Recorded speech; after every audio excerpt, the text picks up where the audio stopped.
유다의 고백. 다자이 오사무. 1940년 2월 잡지 중앙공론에 발표됐다.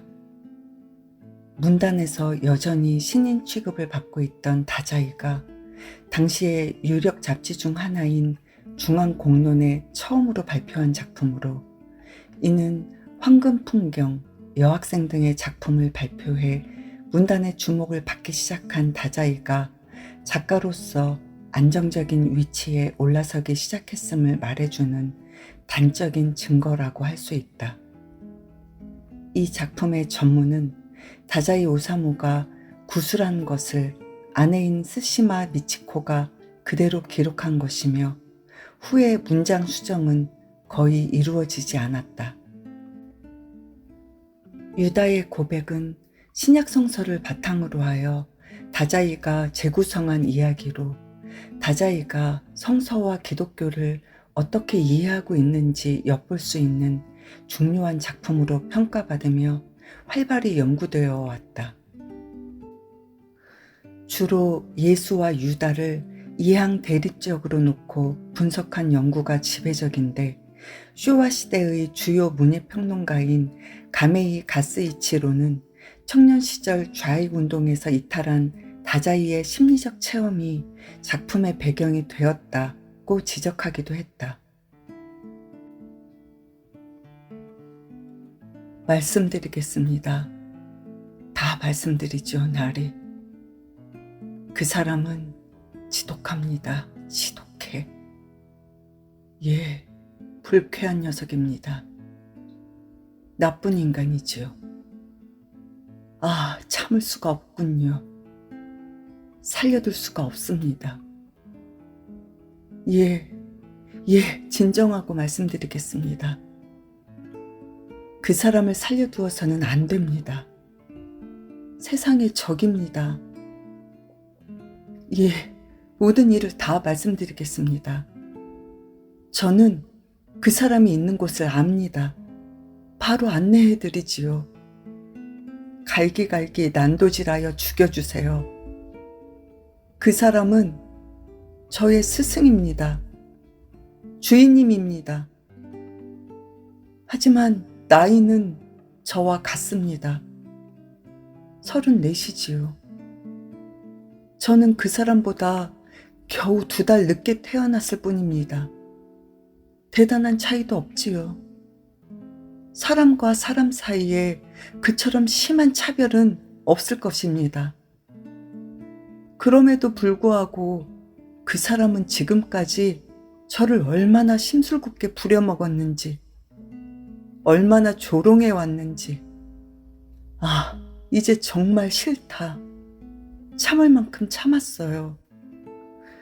화가 날 때 화를 낼 수 없다면 인간으로 태어난 보람이 없습니다. 제가 지금껏 남몰래 얼마나 그 사람을 감싸주었는지 아무도 모릅니다. 그 사람도 깨닫지 못한 듯해요. 아니, 그 사람은 알고 있어요. 아주 잘 알고 있지요. 알고 있기 때문에 더더욱 짓궂게 나를 경멸하는 것이야. 그 사람은 거만합니다. 제 보살핌을 받는다는 사실이 스스로 너무 분한 것입니다. 그 사람은 멍청한 나르시시스트입니다. 저 같은 놈에게 보살핌을 받는 것이 자신의 수치스러운 약점이라도 되는 양 착각하고 있습니다. 그 사람은 뭐든 자기 힘으로 할 수 있다는 것을 남들에게 보이고 싶어 안달이 난 것입니다. 바보 같으니. 세상은 그런 곳이 아닌데 말입니다. 이 세상을 살아가기 위해서는 어쩔 수 없이 누군가에게 굽신굽신 머리를 숙여야 하고, 그렇게 한 걸음 한 걸음 고생스럽게 나아가며 다른 이들을 누르는 수밖에 없지요. 그 사람이 과연 무엇을 할 수 있을까요? 아무것도 할 수 없습니다. 제가 봤을 땐 풋내기에 지나지 않아요. 만약 제가 없었더라면 그 사람은 이미 한참 전에 그 무능력한 얼간이 제자들과 함께 들판 한 구석 어딘가에 늘어져 죽고 말았을 겁니다. 여우도 굴이 있고 공중의 새도 집이 있으나 사람의 아들은 머리 둘 곳이 없도다. 그것, 바로 그것입니다. 제대로 자백하고 있는 것입니다. 베드로가 뭘 할 수 있겠습니까? 야고보, 요한, 안드레, 도마 같은 얼간이들 집단은 그 사람의 뒤를 졸졸 뒤따라 걸으면서 소름 끼치는 달콤한 아부를 늘어놓고 천국이네 어쩌네 하는 그 어리석은 말을 믿고 열광합니다. 그 천국이라는 곳이 가까워지면 다 같이 한 자리씩 꿰차기라도 할 셈인 건지. 멍청한 놈들. 당장 그날 먹을 빵도 부족해 내가 도와주지 않으면 곧 굶어 죽을 것이 뻔한데. 저는 그 사람에게 설교를 시키고 군중들에게 몰래 헌금을 걷고 마을 유지들에게서 곡물을 얻어 잠자리에서부터 먹을 것, 입을 것까지 번거로움을 마다치 않고 돌봐주었습니다. 그런데도 그 사람은 물론이고 그 얼간이 제자들까지 제게 고맙다는 인사 한마디가 없더군요. 감사 인사는커녕 그 사람은 저의 이런 숨은 고생을 모르는 척하고 줄곧 사치스러운 말만 늘어놓곤 했습니다. 먹을 거라고는 빵 5개와 생선 2마리가 전부였을 때도 그 사람은 눈앞의 군중에게 먹을 것을 나누어 주라는 둥 말도 안 되는 명령을 내렸고, 그러면 제가 뒤에서 고생스럽게 변통을 해서 명령받은 만큼의 음식을 겨우 구해오곤 하는 시기였습니다. 말하자면 저는 그 사람의 기적을 도우면서 그 위험한 마술의 조수 노릇을 몇 번이나 해온 것입니다. 저는 이래봬도 절대 인색한 남자는 아닙니다. 오히려 제법 풍류가라 할 수 있지요. 저는 그 사람이 아름답다고 생각합니다. 제 입장에서 보면 마치 어린아이처럼 욕심이 없지요. 제가 빵을 사기 위해 열심히 모아둔 돈을 한 푼도 남김없이 쓸데없는 일에 낭비하곤 하는걸요. 하지만 저는 그것을 원망하지는 않습니다. 그는 아름다운 사람이니까요. 저는 원래 가난한 상인이지만 정신가라는 존재를 이해는 합니다. 그렇기 때문에 그 사람이 제가 애써 모아둔 돈을 바보 같은 일에 다 써버려도 아무렇지도 않습니다. 아무렇지도 않기는 한데, 그렇다면 가끔 제게 따뜻한 말 한마디 정도는 해줄 수 있었을 텐데. 그 사람은 항상 제게 차갑고 짓궂더군요. 한 번은 그 사람이 봄날의 해변을 거닐다가 갑자기 제 이름을 부르시더니 너에게 폐를 끼치는구나. 너의 외로움은 잘 알고 있다. 그렇다고 해서 항상 그렇게 볼멘 얼굴을 하고 있어서야 되겠느냐. 외로울 때 외로운 얼굴을 하는 것은 위선자나 하는 행동이다. 일부러 더 낯빛을 바꾸어 자신의 외로움을 알아달라고 호소하는 것이지. 네가 진정으로 신을 믿는다면 외로울 때도 그렇지 않은 척 얼굴을 깨끗하게 씻고 머리에 기름을 발라 정돈하고 항상 웃고 있어야 하느니라. 모르겠느냐? 다른 이들이 너의 외로움을 몰라주어도 눈에 보이지 않는 어딘가에 계신 너의 진정한 아버지가 그것을 알아준다면 그걸로 충분하다는 것을. 그렇지 않느냐? 외로움은 누구에게나 있는 것이니라. 라고 말씀하셨고, 그 말을 들은 저는 왠지 소리내어 울고 싶어졌습니다. 아니요. 저는 하느님 아버지가 몰라주신다 해도, 세상 사람들에게 알려지지 못한다 해도, 오로지 당신 한 분만이 알아주신다면 그걸로 충분합니다. 저는 당신을 사랑합니다. 다른 제자들이 아무리 당신을 깊이 사랑한다 해도 그것과는 비교도 되지 않을 만큼 사랑합니다. 그 누구보다 사랑합니다. 베드로와 야고보 무리들은 단지 당신 뒤를 따라다니다 보면 무언가 좋은 일이 생기지 않을까 오직 그것만 생각하고 있습니다. 그러나 저는 압니다. 당신 뒤를 따라다녀 봤자 아무런 득도 없다는 것을 잘 알고 있지요. 그걸 알면서도 저는 당신 곁을 떠날 수가 없습니다. 왜일까요? 당신이 이 세상에서 사라진다면 저는 곧 죽게 될 것입니다. 살 수가 없습니다. 제가 늘 남몰래 하는 생각이 하나 있습니다. 바로 당신이 그 쓸모없는 제자들의 곁을 떠나 하느님 아버지의 가르침을 전하는 일도 그만두시고 그저 평범한 시민의 한 사람이 되어 어머니이신 마리아님과 저와 함께 영원히 조용한 일생을 보내시는 것입니다. 제가 살던 마을에는 아직도 저의 작은 집이 남아 있습니다. 연로한 어머니와 아버지도 계십니다. 제법 넓은 복숭아 밭도 있습니다. 지금 이맘때쯤의 봄날이면 복사꽃이 피어 장관을 이루지요. 평생 안락하게 살 수 있습니다. 제가 언제나 곁에서 모시겠습니다. 좋은 부인도 얻으시고요. 제가 그렇게 말했더니 그 사람은 엷게 웃으시며 베드로와 시몬은 어부다.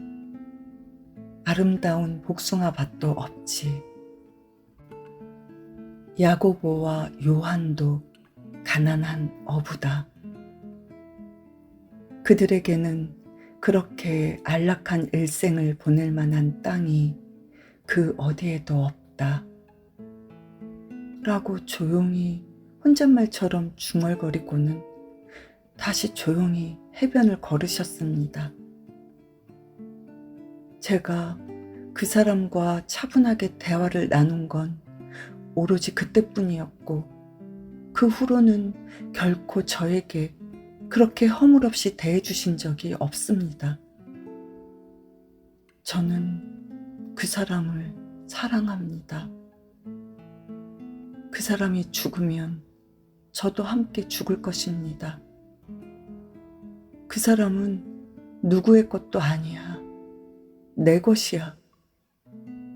그 사람을 다른 누군가에게 넘겨야 한다면 넘기기 전에 제 손으로 그 사람을 죽일 것입니다. 아버지도 버리고 어머니도 버리고 태어난 땅도 버리고 지금까지 그 사람만을 따라왔습니다. 저는 천국을 믿지 않습니다. 신도 믿지 않습니다. 그 사람의 부활도 믿지 않습니다. 어찌 그 사람이 이스라엘의 왕이라는 말입니까? 멍청한 제자들은 그 사람이 신의 아들이라 믿고 신의 왕국의 복음이니 뭐니 하는 그 사람의 가르침을 듣고 볼꼴사납게 기뻐 날뜁니다. 머지않아 실망하게 될 것을 저는 알고 있습니다. 무릇 자기를 높이는 자는 낮아지고 자기를 낮추는 자는 높아지리라 라고 그 사람은 약속하셨지만 이 세상은 그렇게 만만한 곳이 아닙니다. 그 사람은 거짓말쟁이입니다. 말 한마디 한마디가 하나부터 열까지 다 엉터리죠. 저는 어느 것 하나 믿지 않습니다. 그렇지만 저는 그 사람의 아름다운 만큼은 믿습니다. 그렇게 아름다운 사람은 이 세상 어디에도 없습니다. 저는 그 사람의 아름다움만을 순수하게 사랑합니다. 그뿐입니다. 저는 그 어떤 보답도 바라지 않습니다. 그 사람의 뒤를 따라 걷다가 이윽고 천국이 가까워지는 때가 오면 기다렸다는 듯 한 자리를 꿰차보겠다는 그런 야비한 생각은 한 적이 없습니다. 다만 저는 그 사람의 곁을 떠나고 싶지 않을 뿐입니다. 그 사람의 곁에서 그 사람의 목소리를 듣고 그 사람의 모습을 바라볼 수 있다면 그것만으로 충분합니다. 그리고 가능하다면 그 사람이 설교 같은 건 그만두고 저와 단둘이서 일생을 보내주기를 바랍니다. 그렇게 되기만 한다면 저는 얼마나 행복할까요? 저는 오직 현세의 기쁨만을 믿습니다. 다음 생의 심판 따위 전혀 두렵지 않습니다. 그 사람은 아무런 보답도 바라지 않는 저의 이 순수한 애정을 어째서 받아주시지 않는 것일까요? 그 사람을 죽여주세요, 나으리. 저는 그 사람이 있는 곳을 압니다. 제가 안내하지요. 그 사람은 저를 멸시하고 증오합니다. 그 사람은 저를 미워합니다. 저는 그 사람과 그의 제자들에게 매일같이 빵을 구해주며 그들이 굶주리지 않게 도왔는데 어째서 저를 그렇게나 차갑게 경멸하는 것인지요. 들어주세요. 엿새 전의 일입니다. 그 사람이 베다니아에 있는 시몬의 집에서 식사를 하고 있을 때 그 마을에 살고 있는 마르타의 여동생인 마리아가 나르드 향유가 가득 든 돌 항아리를 안고 향연장으로 몰래 들어와서는 갑자기 그 기름을 그 사람의 머리에 쏟아부어 그 사람의 발끝까지 젖고 말았습니다. 그런데 그 무례를 사죄하기는커녕 침착하게 웅크리고 앉아 자신의 머리칼로 그 사람의 젖은 발을 정성스럽게 닦더군요. 향유 냄새가 방 안 가득 흘렀습니다. 참으로 묘한 광경이었기에 저는 왠지 너무 화가 나서 무례를 범하지 말거라 하고 그 자매에게 소리쳤습니다. 이걸 보아라. 옷이 다 젖지 않았느냐. 더군다나 이렇게 비싼 기름을 쏟아버리다니 아깝다는 생각은 들지도 않더냐. 정말 멍청한 녀석이로구나. 이 정도 기름이라면 300데나리온은 할 터인데 기름을 팔아서 300데나리온을 벌어 그 돈을 가난한 이들에게 나누어 준다면 가난한 이들이 얼마나 기뻐하겠느냐. 이렇게 쓸데없는 짓을 하다니. 제가 이렇게 호되게 꾸짖자 그 사람은 저를 똑바로 바라보시며 말씀하셨습니다. 이 여인을 꾸짖어서는 안 된다. 이 여인은 아주 좋은 일을 해주었다. 가난한 이에게 돈을 베푸는 것은 앞으로 너희들이 얼마든지 할 수 있는 일이 아니더냐. 나는 더 이상 베풀 수가 없다. 그 이유는 말하지 않겠다. 이 여인만이 알고 있다. 이 여인이 내 몸에 향유를 부은 것은 내 장례를 위한 준비이다. 너희들도 기억해 두어라. 전 세계 그 어느 땅이라도 나의 짧은 일생에 대한 이야기가 전해지는 곳에는 반드시 이 여인이 오늘 한 행동에 대한 이야기 또한 기념으로 함께 전해질 것이니라. 그렇게 말을 맺는 그 사람의 창백한 뺨이 다소 붉게 상기되어 있었습니다. 저는 그 사람의 말을 믿지 않았습니다.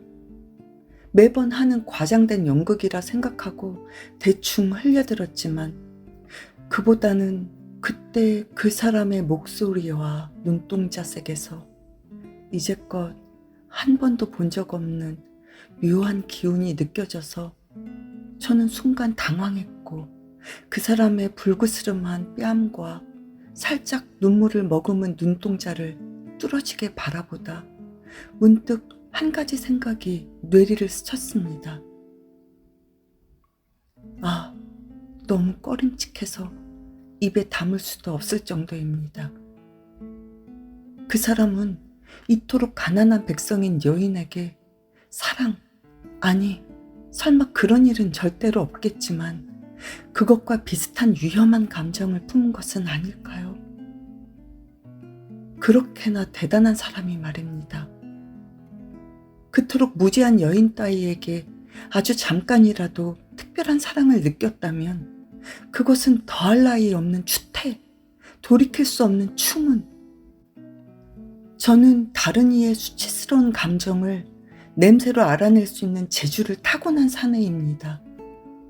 천박한 후각 같아서 스스로도 싫지만 저는 슬쩍 한번 보기만 해도 다른 이의 약점을 정확히 알아챌 수 있는 예민한 재주를 가졌습니다.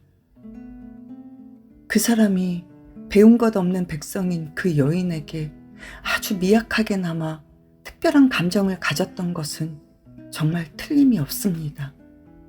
제가 잘못 본 것이 아닙니다. 분명 그렇습니다. 참을 수가 없습니다. 도무지 견딜 수가 없습니다. 그런 꼴을 보이다니. 그 사람도 이제 끝이라고 생각했습니다. 추태의 극치라고 생각했지요. 그 사람은 지금까지 여인에게 아무리 사랑을 받아도 항상 아름답게 마치 물처럼 차분했습니다. 조금도 흐트러진 적이 없지요. 머리가 이상해진 거야. 한심한 꼴 하고는. 그 사람도 아직 젊으니 충분히 있을 법한 일이라고 할 수도 있지만 그렇게 치면 저도 그 사람과 같은 나이입니다. 그 사람보다 2달 늦게 태어났지요. 똑같이 젊습니다. 그럼에도 불구하고 저는 견디고 있습니다. 오로지 그 사람 하나에게만 마음을 바치며 이제껏 그 어떤 여자에게도 마음이 동한 적이 없어요.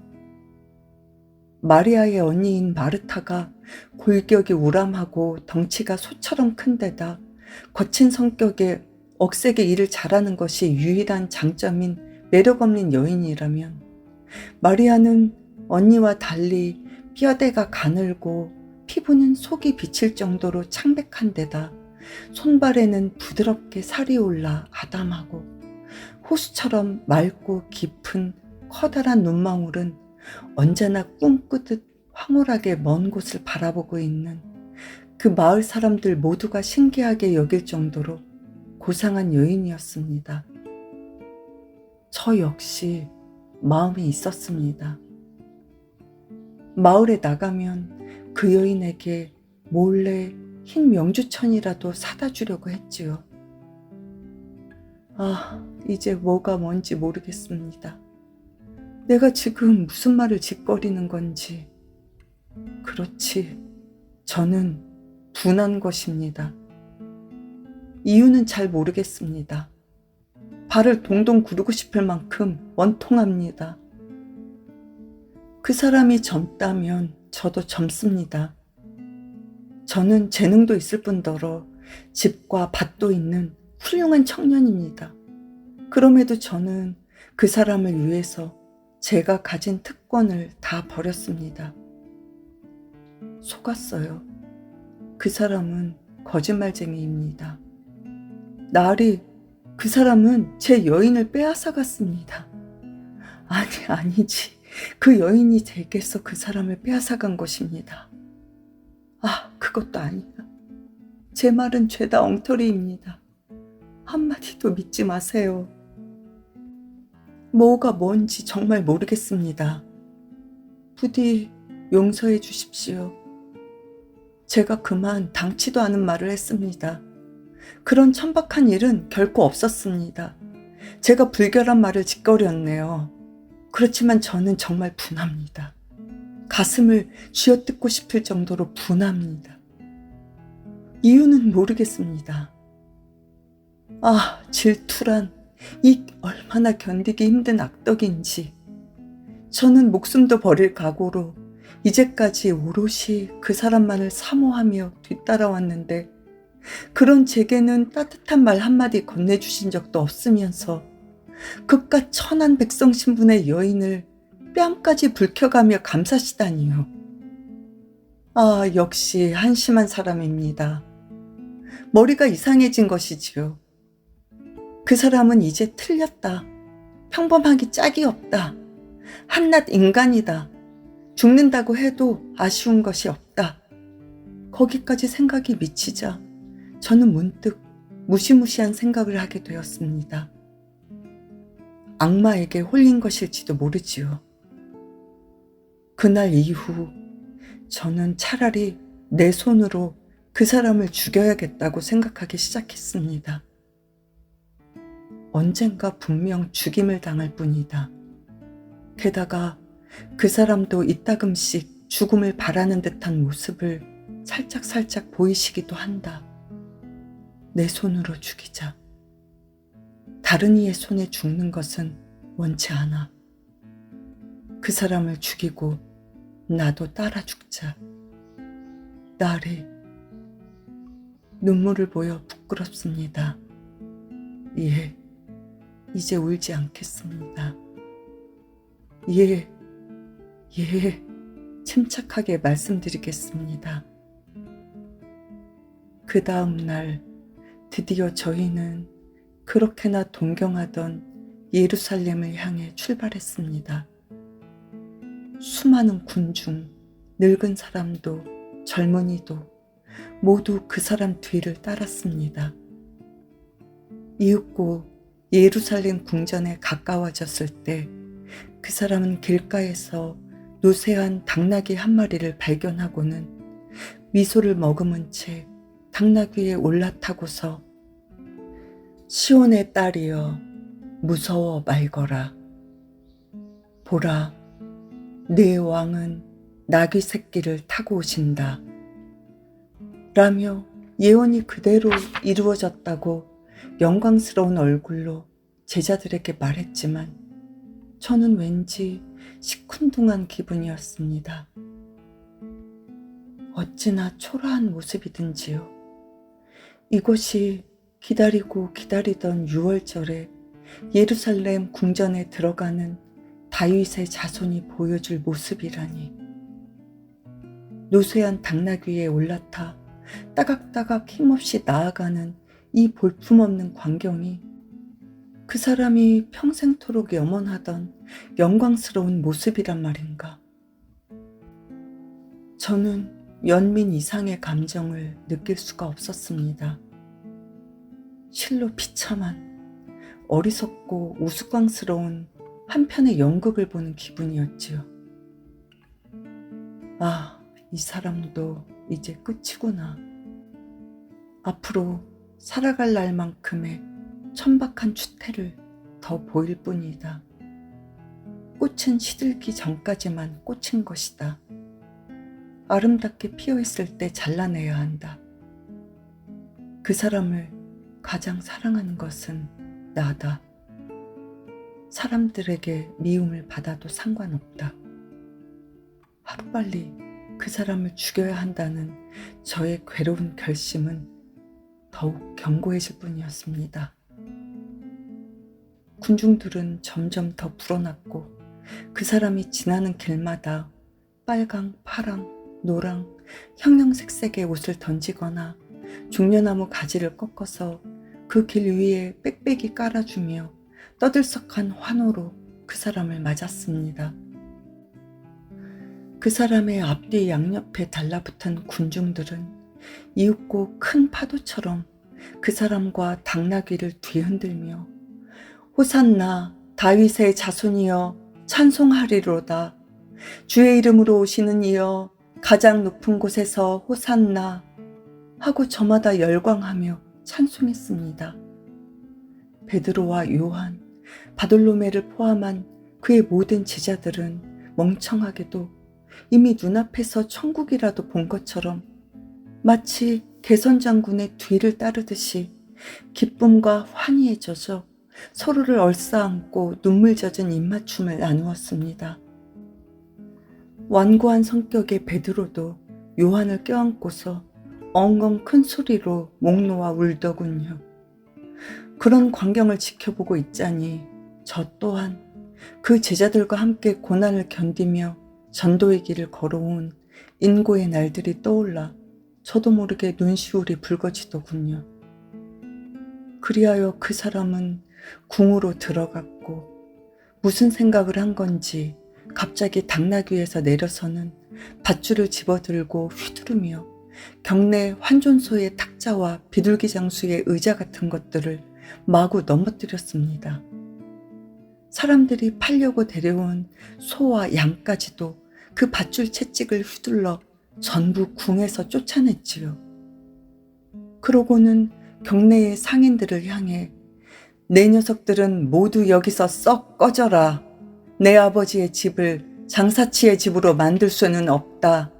하고 날카롭게 호통을 치셨습니다. 그 상냥하신 분이 주정뱅이처럼 그런 난동을 부리시다니 조금 정신이 이상해졌다고밖에 생각할 수 없었습니다. 옆에서 지켜보던 이들도 모두 놀라하며 그 사람에게 이유를 물었습니다. 그 사람은 거친 숨을 몰아쉬며 너희는 얼른 이 궁을 부숴버리도록 해라. 내가 사흘 안에 그것을 다시 지어 보이겠다. 라고 대답했고 그의 우직한 제자들마저도 너무 무모한 그 말을 믿을 수 없어 넋을 놓고 있을 뿐이었습니다. 그렇지만 저는 알고 있었습니다. 그 사람은 그저 철없이 큰 소리를 치는 것일 뿐이었습니다. 그 사람은 신앙이니 뭐니 하는 것으로 모든 일이 다 가능하다는 그 기계를 사람들에게 보이고 싶었던 것입니다. 그래도 그렇지 밧줄을 채찍 삼아 휘둘러 힘없는 상인들을 쫓아내다니 이 무슨 치사한 허세란 말입니까? 당신이 할 수 있는 최선의 반항이 고작 그런 것입니까? 고작 비둘기 장수의 의자를 걷어차 쓰러뜨리는 게 전부란 말입니까? 하고 비웃으며 묻고 싶은 심정이었습니다. 이미 그 사람은 가망이 없습니다. 엉망진창이지요. 자신을 사랑하는 마음을 잃었습니다. 자기 힘으로는 더 이상 할 수 있는 일이 없다는 것을 슬슬 깨닫기 시작해서 허술한 모습을 더 보이기 전에 일부러 제사장에게 붙잡혀 이 세상을 떠나고 싶어진 것이겠지요. 그런 생각이 들자 저는 그 사람을 깔끔하게 포기할 수 있었습니다. 지금까지 그런 철없는 도련님을 한결같이 사랑해온 제 자신의 어리석음도 그냥 웃어넘길 수 있게 되었지요. 이윽고 그 사람은 궁에 모인 수많은 백성들을 앞에 두고 이제껏 해온 말들 중 가장 무례하고 거만한 폭언들을 멋대로 떠들어대기 시작했습니다. 그렇습니다. 될 대로 되라는 심정이었던 겁니다. 저는 그 모습이 지저분해 보이기까지 했습니다. 죽고 싶어서 안달이 난 모습이었지요. 불행하여라 위선자 율법학자들과 바리사이들아. 너희가 잔과 접시의 겉은 깨끗하지만 그 안은 탐욕과 방종으로 가득 차 있기 때문이다. 불행하여라. 위선자 율법학자들과 바리사이들아. 너희가 겉은 아름답게 보이지만 속은 죽은 이들의 뼈와 온갖 더러운 것으로 가득 차 있는 회칠한 무덤 같기 때문이다. 이처럼 너희도 겉은 아름다워 보이지만 속은 위선과 불법으로 가득하다. 너희 뱀들아, 독사의 자식들아, 너희는 지옥형 판결을 어떻게 피하려느냐? 예루살렘아, 예루살렘아, 예언자들을 죽이고 하느님이 보내신 이들에게 돌을 던져 죽이기까지 하는 자여, 암탉이 제 병아리들을 날개 밑으로 모으듯 내가 몇 번이나 너희를 모으려고 하였던가. 그러나 너희는 마다하였다. 멍청한 말입니다. 웃음거리지요. 흉내내기조차 싫군요. 참으로 터무니없는 말을 하는 녀석입니다. 그 사람은 미쳐버린 겁니다.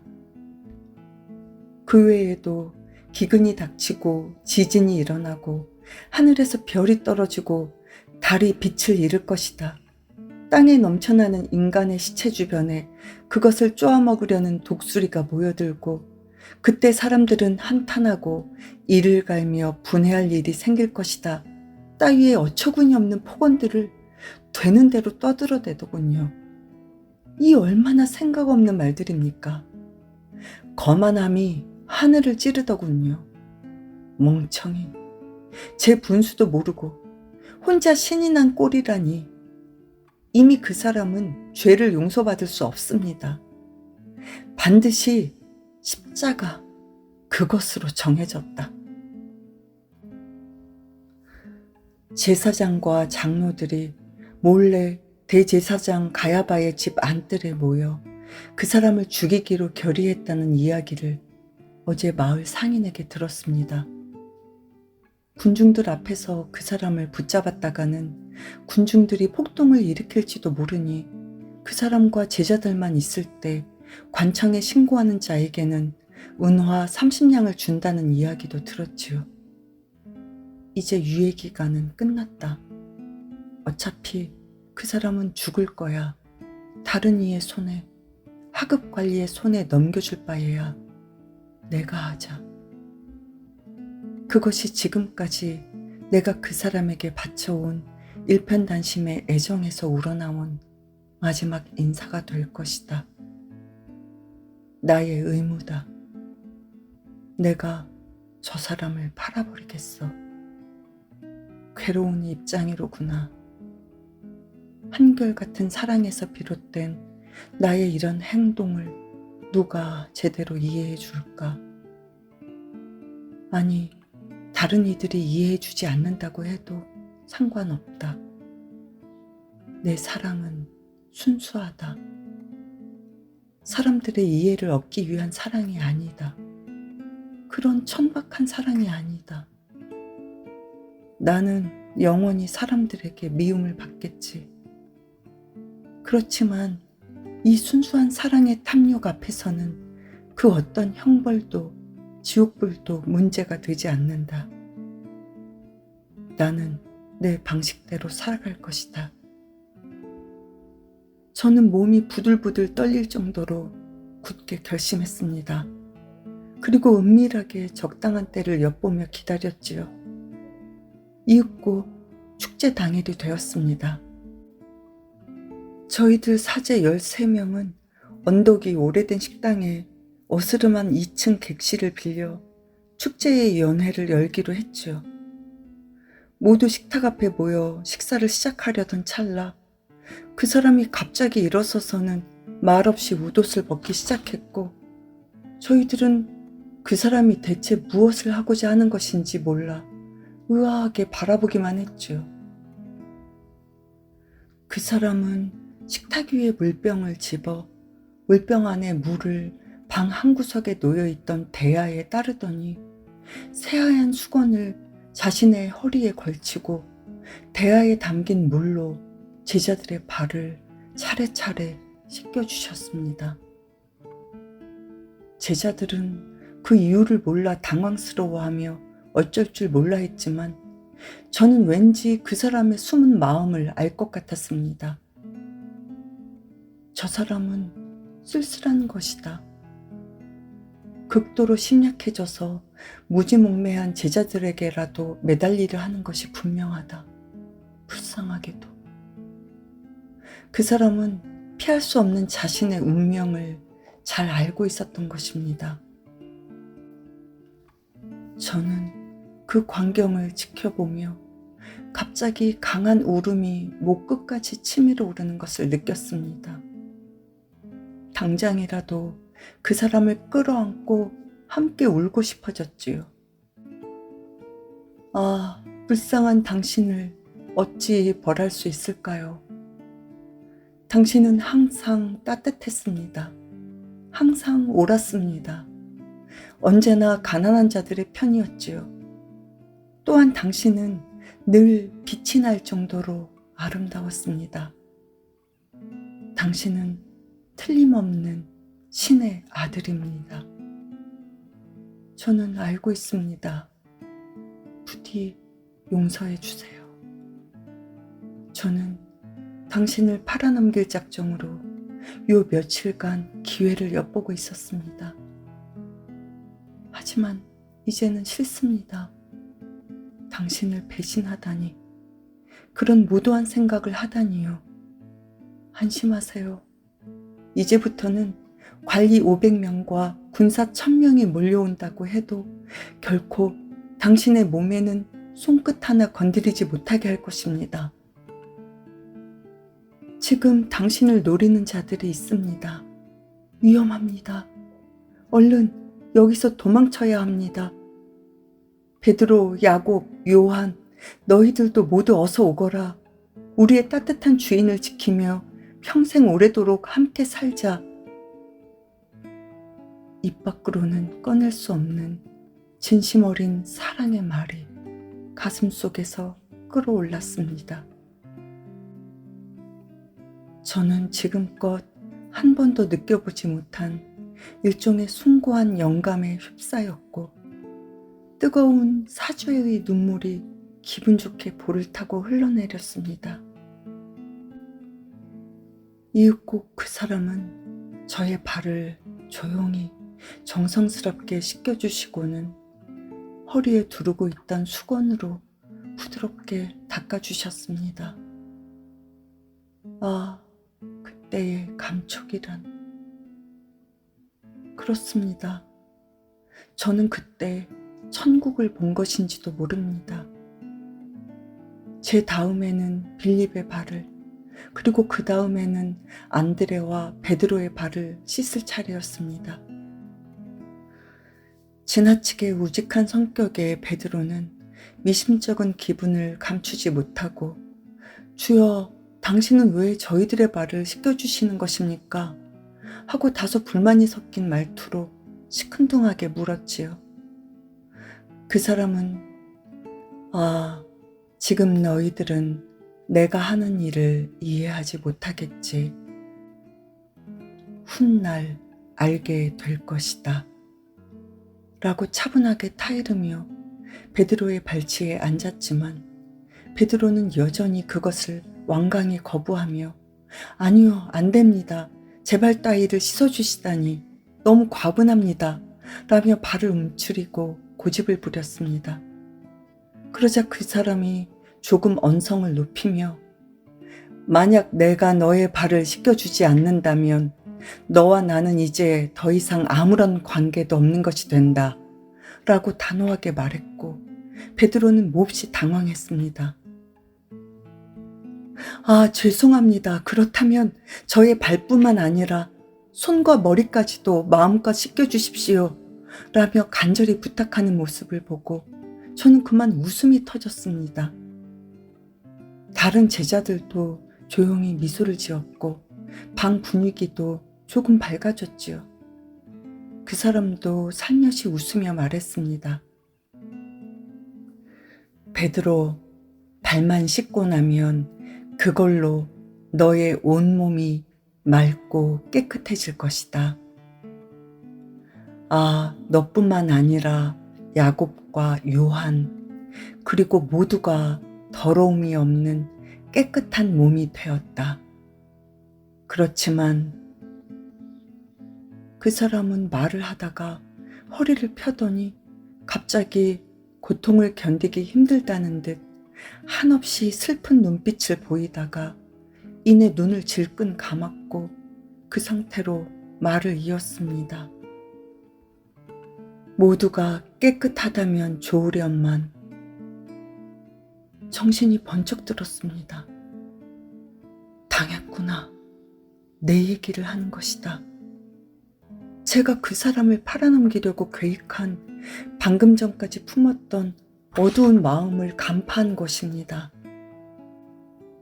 하지만 그때는 그렇지 않았습니다. 정말로 저는 달라져 있었습니다. 저는 깨끗해진 상태였습니다.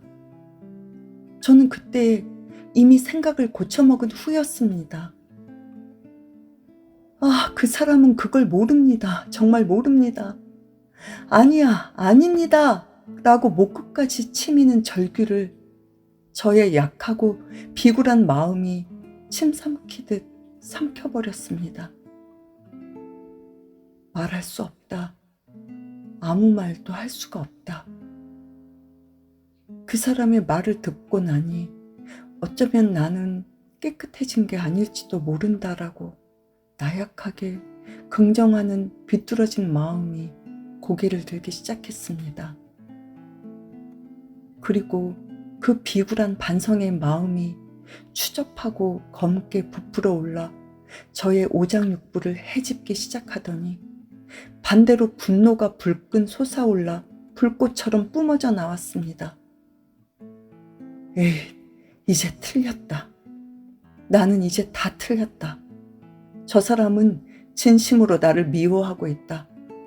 팔자, 팔아버리자. 저 사람을 죽이자. 그리고 나도 함께 죽자. 그런 결심이 다시 눈을 떴고 저는 완전히 복수의 화신이 되었습니다. 그 사람은 끊임없이 오락가락하는 제 마음의 동요를 눈치채지 못한 듯 곧 웃옷을 걸쳐 입고 복장을 단정히 한 후 느긋하게 자리에 앉더니 몹시 창백한 얼굴로 말했습니다. 내가 너희들의 발을 씻겨준 이유를 알겠느냐?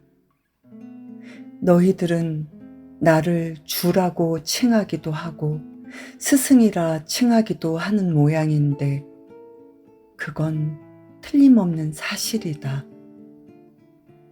나는 너희들의 주이자 스승임에도 너희들의 발을 씻겨 주었으니 이제부터는 너희들 또한 서로의 발을 사이좋게 씻겨 주어야 한다. 나는 너희들과 영원히 함께 할 수 없을지도 모른다. 그래서 지금 이 기회에 너희들에게 모범을 보인 것이다. 내가 한 대로 너희들도 행하도록 하여라.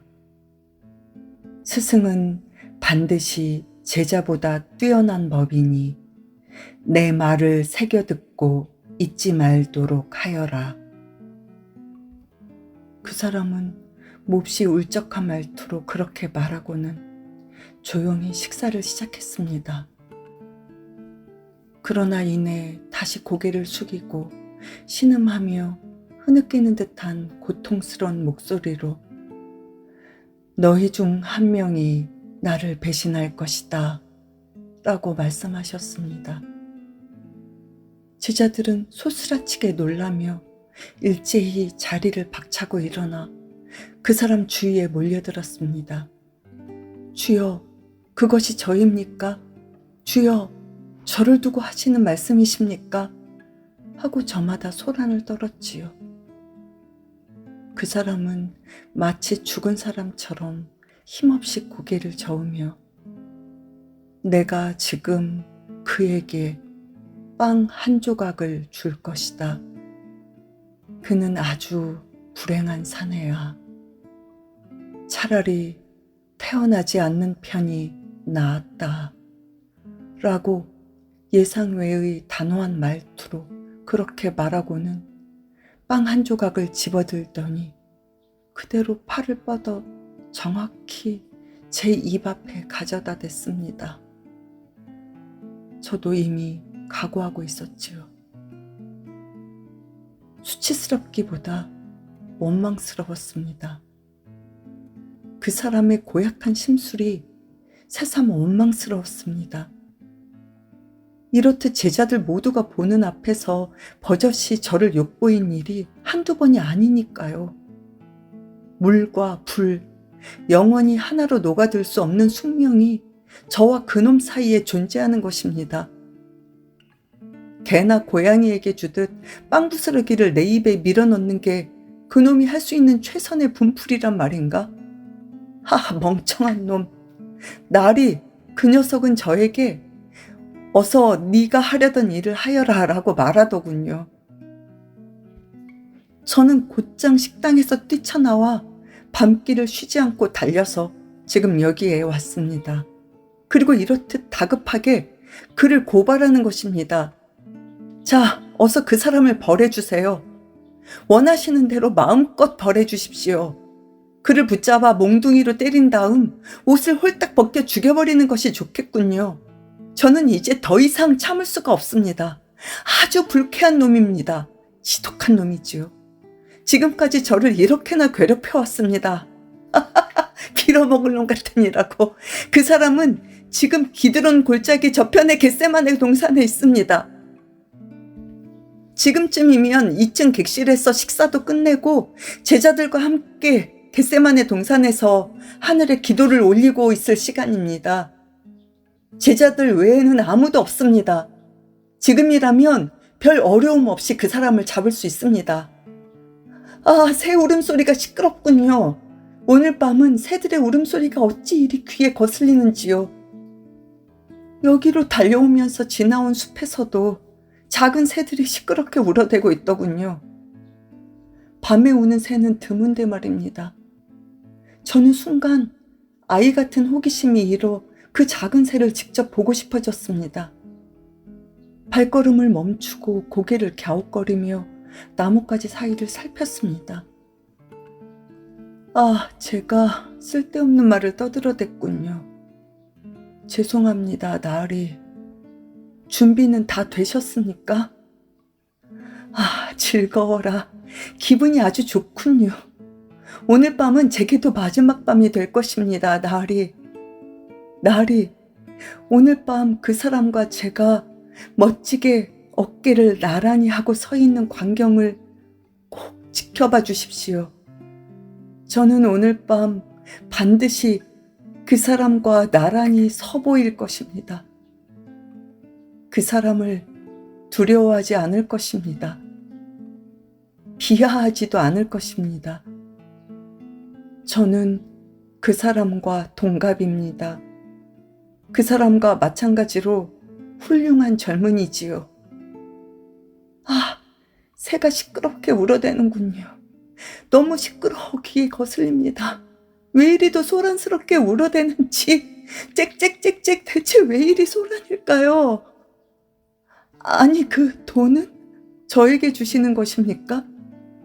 은화 30냥을. 그렇군요. 아니요, 거절하겠습니다.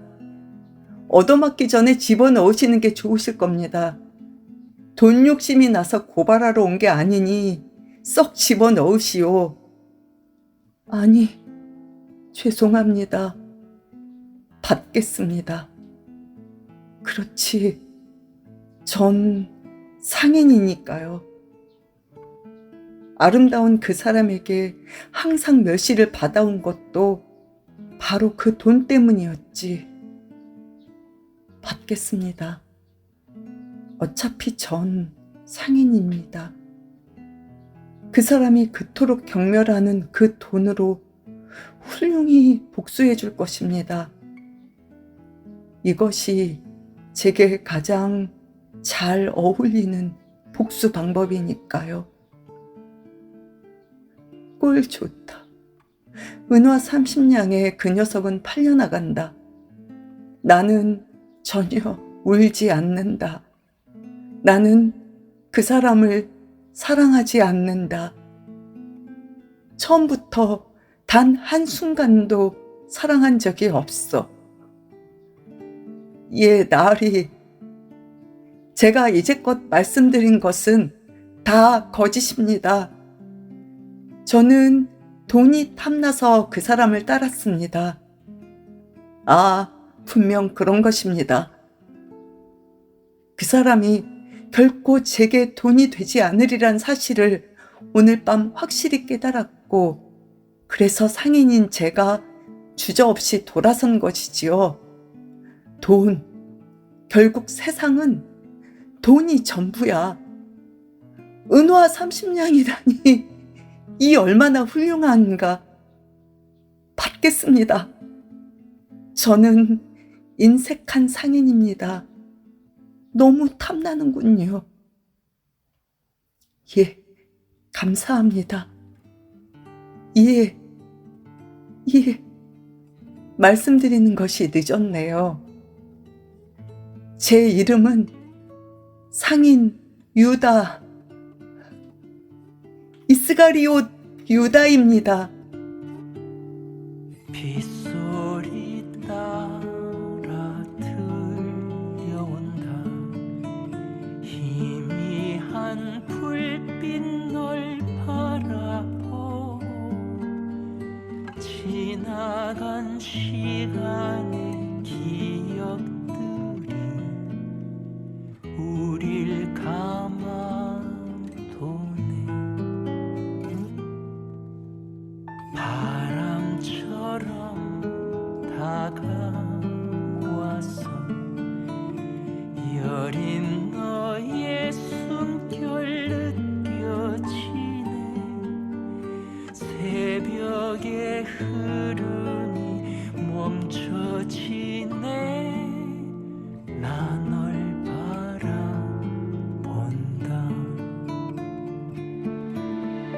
우리들 서로 하나 된다. 오롯이 널 감싸고 그날 그 처마 끝 내 사랑의 시작이었다오.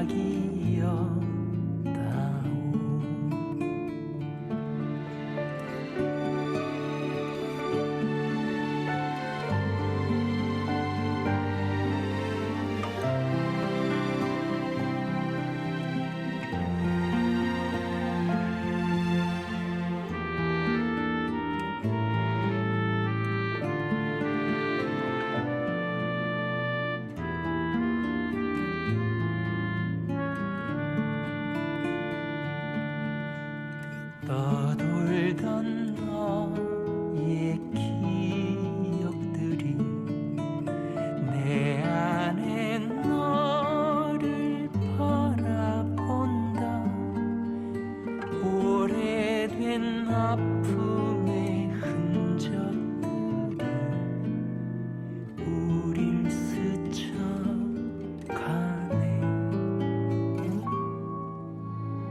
영원처럼 다가왔어.